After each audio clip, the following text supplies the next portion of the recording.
नमस्कार, dB news में आपका स्वागत है। डीबी न्यूज में हम बात करेंगे आज की तमाम खास खबरों की। तो चलिए शुरुआत करते हैं। सूबे में दूसरी बार सत्ता में आई योगी सरकार गुंडों माफियाओं पर सख्त एक्शन लेती हुई दिख रही है, जिसका असर बदायूं में भी देखा जा रहा है, जहां गैर कानूनी तरीके से अर्जित कमाई जब्त करने का सिलसिला लगातार जारी है। वहीं अभी भी जिले भर में सट्टा माफियाओं का मकड़जाल फैला हुआ है और जो प्रशासन की आंखों में धूल झोंक रहा है। थाना मूसा झाग के गांव किशनी महेरा में प्रशासन ने शराब माफिया धर्मवीर उर्फ टुंडा की 20 लाख रुपए की संपत्ति कुर्क कर बड़ी कार्रवाई की है।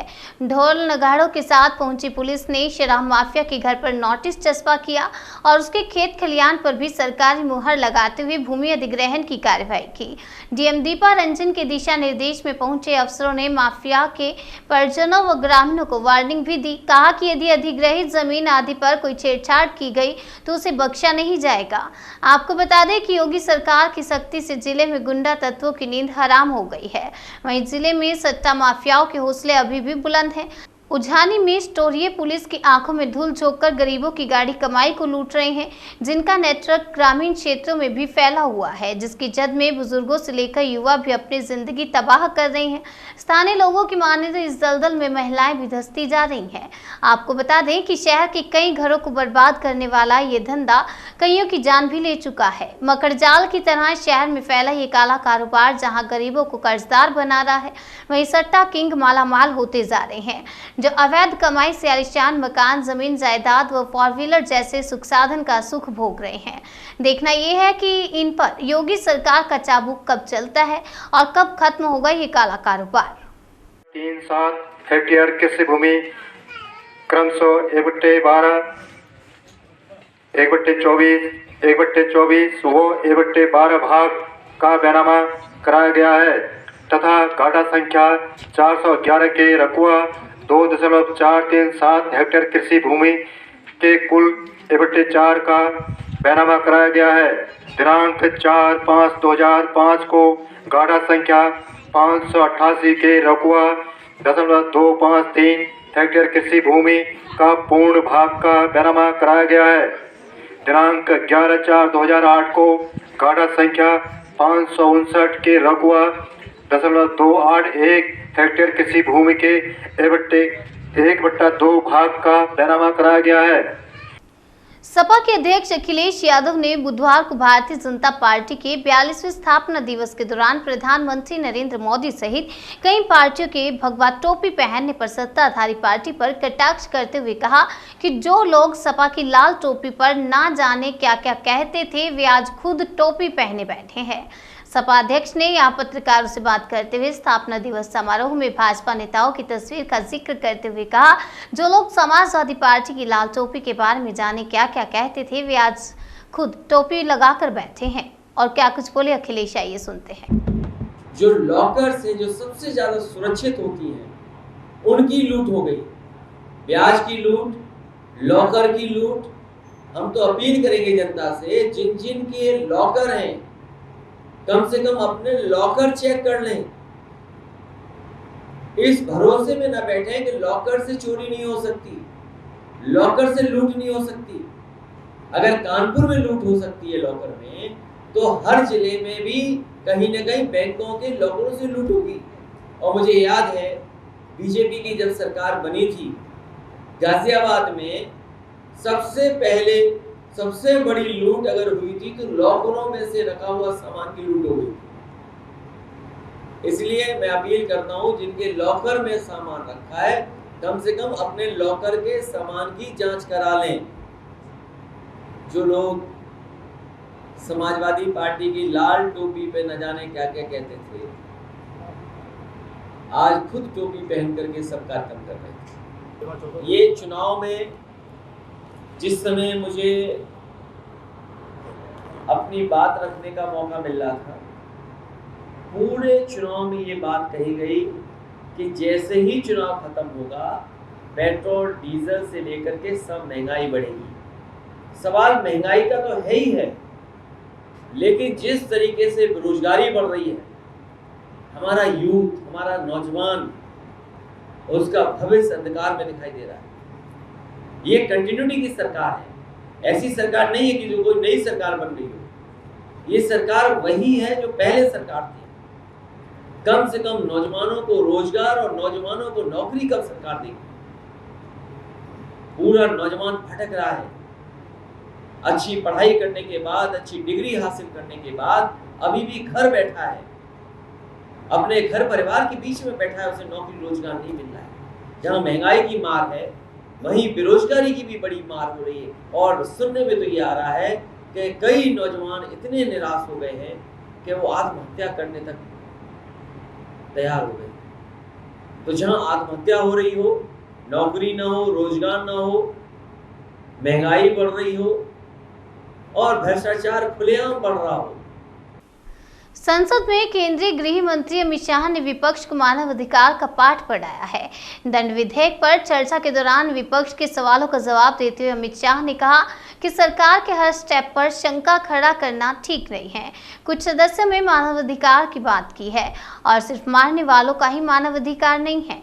आपको जिसकी चिंता करनी है कीजिए, हम जीने वाले लोगों के मानव अधिकार की चिंता करेंगे। मैंने कल भी लोकसभा में कहा था 2 दिन पहले कि माननीय ह्यूमन राइट के 2 पहलू होते हैं। मैं मानता हूं कि जिसको कानून पकड़ता है उसका भी ह्यूमन राइट है, उसका भी सम्मान होना चाहिए। परंतु उपसभापति महोदय, हत्या जिसकी होती है, जो घर निराधार हो जाता है, जो घर का एक ही कमाकर घर का पालन पोषण करने वाला व्यक्ति मर जाता है, उसके बाल बच्चों का भी कोई ह्यूमन राइट होता है या नहीं होता है? इसकी चिंता भी सदन ने करनी है या नहीं करनी है? ह्यूमन राइट कभी एक तरफा नहीं हो सकता। जब बम धमाके होते हैं, टेररिज्म फैलता है, हजारों लोग मारे जाते हैं, मरने वालों का भी ह्यूमन राइट है, सिर्फ टेररिस्टों का ह्यूमन राइट नहीं है। गुनाह के विक्टिम, उसका भी ह्यूमन राइट है, सिर्फ गुनहगार का ह्यूमन राइट नहीं है। अगर हम कानून बनाने वाली संस्थाएं ये दोनों ह्यूमन राइट के बीच में भले बुरे का अर्थ नहीं समझेगी, दोनों के बीच में संतुलन नहीं बनाएगी, तो हम किसको प्रोटेक्ट करना चाहते हैं? जो लोग कानून के भरोसे अपना जीवन जीना चाहते हैं, जिनकी संख्या 97% से ज्यादा है, इसकी चिंता न करें। इसकी चिंता जरूर करनी चाहिए। मान्यवर, आप लोगों को जिसकी चिंता करनी है करिए। हम तो वो 57% कानून के हिसाब से लोगों को, जीने वाले लोगों के ह्यूमन राइट की चिंता करने वाले। मान्यवर, स्वतंत्रता का सबको अधिकार है। सुप्रीम कोर्ट के कई जजमेंट विद्वान लोगों ने यहां कोट किए, मगर हर जजमेंट में से सिलेक्टिव पार्ट ही अपना लेकर पढ़े।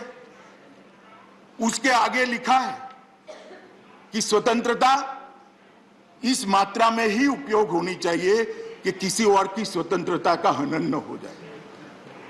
स्वतंत्रता का मतलब स्वच्छंदता नहीं होता है। स्वतंत्रता के दायरे हैं। स्वतंत्रता कानून के दायरे में संविधान के 4 कोने के बीच में दी गई है। और इस स्वतंत्रता की व्याख्या और किसी की स्वतंत्रता का हनन करने के लिए नहीं उपयोग की जा सकती। ये स्वतंत्रता नहीं। मान्यवर, स्वतंत्रता का सम्मान हम भी करते स्वतंत्रता का सम्मान। दिल्ली अल्पसंख्यक आयोग को सोशल मीडिया और अखबार की खबरों के जरिए पता लगा कि साउथ एमसीडी के मेयर ने आदेश दिए हैं कि नवरात्रों तक सभी मीट की दुकानें और होटल बंद रहेंगे। साउथ एमसीडी के मेयर ने सभी अधिकारियों को ये आदेश जारी किए थे, जिसको लेकर दिल्ली अल्पसंख्यक आयोग ने साउथ एमसीडी, नॉर्थ एमसीडी, एडीएमसी के तीनों मेयर सहित कमिश्नर से जवाब मांगा है कि किस आधार पर आपने त्योहारों के वक्त दुकानें बंद करने के आदेश दिए हैं। तत्काल इस पूरे मामले में जवाब दें। दिल्ली अल्पसंख्यक आयोग के अध्यक्ष जाकिर खान ने इस मामले में कहा कि यह आदेश सभी का है और सभी को संवैधानिक आज़ादी है, लेकिन जैसे नवरात्रों का समय चल रहा है तो ऐसे रमजान का महीना भी चल रहा है। सभी लोगों को एक दूसरे की धार्मिक भावनाओं का ख्याल रखना चाहिए। जहाँ हिंदू भाइयों के बहुल इलाके के, वहाँ मुस्लिम भाइयों को भी ख्याल रखने की जरूरत है कि उनको कोई परेशानी ना हो। उन्होंने कहा कि लेकिन जो मुस्लिम बहुल इलाके के, वहां इस तरह का आदेश देना जरूरी नहीं। ये साउथ एमसीडी के मेयर साहब ने एक बयान जारी किया था, जिसके अंदर कहा था कि नवरात्रों के अंदर मीट की दुकानें बंद की जाएं। देखिए ये बड़ी विचित्र स्थिति है कि हमारा जो हिंदुस्तान का कानून है उस कानून में कहीं नहीं लिखा कि आप त्योहारों पे मीट की दुकानें बंद रखें, मगर जो कानून ये कहता है कि आप किसी भी धर्म के हों, आप अपने धर्म के अनुसार कुछ भी खा सकते हैं, पूजा कर सकते हैं, इबादत कर सकते हैं, कहीं पे आ जा सकते हैं, किसी तरीके का भी आप लिबास पहन सकते हैं, उस पर कोई पाबंदी नहीं लगा सकता। मैंने तीनों मेयर से एमसीडी के पूछा है और कमिश्नर साहब को भी नोटिस जारी किया कि क्या आप बताइए, क्या त्योहारों पे मीट की दुकानें बंद करने का कोई लिखित रूप में आदेश दिया है आपने, या ये मौखिक बयान है? अगर कोई मौखिक बयान, मेयर साहब एक सम्मानित पद पे बैठे हुए व्यक्ति हैं, वो सम्मानित पद है मेयर साहब का, तो उस पे मेयर साहब ये बयान दें कि नवरात्रों पे मीट की दुकान बंद होनी चाहिए। अधिकारी उन्होंने बुलाए, अधिकारियों को निर्देश दिए कि भाई इस तरीके से कहीं पे भी कोई अब दुकान चलती हुई नज़र आए तो उस पर आप सील करें। तो मैं ये समझता हूँ कि इस तरीके के आदेश नहीं देने चाहिए कि जो कि फ़िज़ा को बिगाड़े। जो हिंदुस्तान की जो तहज़ीब है, हिंदू मुस्लिम एकता है, एक दूसरे के धर्म का हर व्यक्ति सम्मान करता है, मगर उससे भी बड़ी बात है आप अपनी नज़र में संविधान को रखें। जी संविधान क्या कह रहा है, हमारा कानून क्या कह रहा है। कानून से उठकर कोई व्यक्ति हिंदुस्तान पे नहीं है, हर व्यक्ति को कानून का पालन करना चाहिए। अब आगे क्या कार्रवाई करेंगे आप? ये हमने नोटिस भेजा, अगर ये किसी तरीके से, जो इसका नोटिस भेजने का जो मुख्य उद्देश्य ये है कि लोगों के अंदर भय का वातावरण पैदा हो गया, लोग जो है दुकानें बंद करने लगे, लोगों का डर होने लगा कि कहीं हमने दुकान खोली तो कहीं हमारी दुकानें सील ना हो जाए, अगर हमने कहीं दुकान खोली तो कोई असामाजिक तत्व आकर कोई तोड़ फोड़ ना करने लगे। तो इन चीज़ों से ये बात का भय को दूर करने के लिए अगर कोई आदेश इस तरीके का है तो लिखित रूप में हमारे पास नोटिस का जवाब आ जाएगा कि आदेश है कि हम दुकानें बंद करने का आदेश दिया है, तो लोग दुकान बंद करेंगे क्योंकि कानून का पालन करेंगे। कानून है, अगर कानून के अंदर कोई इस तरीके का प्रावधान नहीं है कि आप त्योहारों पे दुकान बंद करें, तो ज़बरदस्ती कोई भी व्यक्ति दुकानें बंद नहीं करा सकता। आज दिल्ली में एक प्रेस कॉन्फ्रेंस को संबोधित करते हुए दिल्ली के उप मुख्यमंत्री मनीष सिसोदिया ने गुजरात और हिमाचल प्रदेश में आम आदमी पार्टी को मिल रहे समर्थन की चर्चा की। उन्होंने कहा कि केजरीवाल मॉडल ऑफ गवर्नेंस लोगों की उम्मीद बन रहा है, लोग इस मॉडल को अपने राज्य में भी लाना चाहते हैं। सिसोदिया बोले, लोगों का आम आदमी पार्टी के प्रति उत्साह देखकर बीजेपी में खौफ बढ़ता जा रहा है। ऐसे सरकारें केजरीवाल मॉडल ऑफ गवर्नेंस पे काम कर रही हैं और चारों तरफ इनकी वाहवाही हो रही है, तो जहां भी अब चुनाव होते हैं वहां माहौल यही बनता है कि जैसे दिल्ली के लोगों ने केजरीवाल जी को मौका दिया, पंजाब के लोगों ने केजरीवाल जी को मौका दिया, वैसे ही जहां चुनाव होता है वहां भी लोग चाहते हैं कि भाई केजरीवाल जी को एक मौका देना चाहिए। आपने देखा गुजरात में जब केजरीवाल जी गए अभी रैली करने तो कितना ज़बरदस्त वहाँ पे जनता का रेस्पॉन्स मिला। कल हिमाचल गए केजरीवाल जी तो वहाँ भी जनता का बहुत ज़बरदस्त रेस्पॉन्स मिला। कल हिमाचल की जनता को रेस्पॉन्स को देखते हुए अब ये पता चला है कि भारतीय जनता पार्टी इतनी बुरी तरह से घबरा गई है कि वहाँ पे अपना मुख्यमंत्री बदलने जा रही है। हमें बहुत अंदर से विश्वसनीय सूत्रों से पता चला है कि भारतीय जनता पार्टी केजरीवाल जी की लोकप्रियता और केजरीवाल जी के प्रति हिमाचल की जनता ने जो कल रेस्पॉन्स दिया उससे घबरा के अपनी 4.5 साल की सरकार की नाकामी को अचानक उसको याद आ गया है कि 4.5 साल से सरकार चल रही थी हिमाचल में भारतीय जनता पार्टी की और उसने कुछ नहीं किया। मुख्यमंत्री जयराम ठाकुर जी एक बेहद नाकाम मुख्यमंत्री साबित हुए। उन्होंने जनता के लिए वहाँ कुछ नहीं किया, ना स्कूल बनवाए, बल्कि स्कूल तो बंद किए, अस्पतालों में कुछ नहीं किया, बिजली पानी का बुरा हाल है, रोजगार का बहुत बुरा हाल है वहाँ पे युवाओं के लिए। तो 4.5 साल की नाकामी को छिपाने के लिए और जनता के बीच ये कहने के लिए देखिए जी पुराने मुख्यमंत्री ने कुछ किया, पता चला है कि जयराम ठाकुर जी को हटा के अनुराग ठाकुर जी को मुख्यमंत्री बनाना चाहती है अब भारतीय जनता पार्टी। पर मैं भारतीय जनता पार्टी को कहना चाहता हूं कि आप चाहे ये चेहरे बदल लो, 4.5 साल आपने जो हिमाचल की जनता को धोखा दिया है, जो 4.5 साल आपने हिमाचल की जनता की उम्मीदों को तोड़ा है, आपने उनके लिए कुछ नहीं किया, आपको उनकी याद नहीं आई। अब आपको जनता याद नहीं करने वाली है। अब जनता के बीच केजरीवाल जी पहुंच चुके हैं और कल जिस तरह से हिमाचल के कोने कोने से लोग मंडी में केजरीवाल जी के स्वागत में आए और केजरीवाल जी को एक मौका देने के संकल्प के साथ निकल के आए, उससे हिमाचल प्रदेश में आने वाले चुनाव में आम आदमी पार्टी की सरकार बनेगी। आप चाहे अब मुख्यमंत्री बदलो या मंत्री बदलो, उससे कुछ नहीं होने वाला है। आपको जनता से माफी मांगनी चाहिए हिमाचल की कि हमने आपके 4.5 साल खराब कर दिए। अब तो बीजेपी के खिलाफ देश की जनता आ रही है, फिर फ्रंट से काम नहीं चलेगा। देश की जनता को खड़ा होने की जरूरत पड़ेगी। जिस तरह से बीजेपी लगातार अहंकार में उसको लगता है कि हम तो बस इधर उधर के मुद्दों पर चुनाव जीतेंगे और फिर जनता के लिए काम करने की जरूरत नहीं है। स्कूल बंद कर देते हैं ये लोग आके, जनता इस बात को समझ रही है और Kejriwal ji model of governance में इसीलिए जनता भरोसा दिखा रही है। पूर्व डिप्टी सीएम सचिन पायलट ने महंगाई सहित कई मुद्दों को लेकर केंद्र सरकार पर जमकर हमला बोला। जयपुर में महंगाई के खिलाफ धरने में पायलट ने कहा, केंद्र सरकार से लगातार आर्थिक आतंक थोपा जा रहा है। ये केवल बढ़ी हुई कीमतों का ही सवाल नहीं है, बीजेपी को घमंड और अहंकार में राज करने की आदत पड़ गई है।